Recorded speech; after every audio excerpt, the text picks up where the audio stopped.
দেশের সীমানা ছাড়িয়ে আবহমান বাংলার সার্বজনীন উৎসব পহেলা বৈশাখ প্রবাসেও নানা উৎসাহ উদ্দীপনায় পালিত হয়েছে।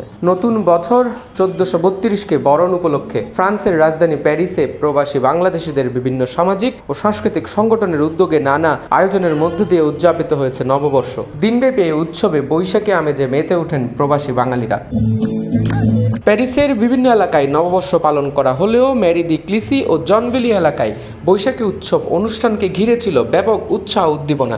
মঙ্গল শোভাযাত্রা, পান্তা ইলিশ, রং মাখানো এবং মনোমুগ্ধকর সাংস্কৃতিক অনুষ্ঠান ছিল সবচেয়ে আকর্ষণীয়। দুপুর 12টা থেকে রাত 8টা অবধি নেচে গেয়ে তারা বরণ করে নেন বাংলা নববর্ষকে। শিশু কিশোরদের অংশগ্রহণে পরিবেশিত নৃত্য, সঙ্গীত ও কবিতা আবৃত্তি ছিল অনুষ্ঠানের অন্যতম আকর্ষণ। উৎসবমুখর পরিবেশে শতাধিক প্রবাসী পরিবার অংশ নেয় এই আয়োজনে।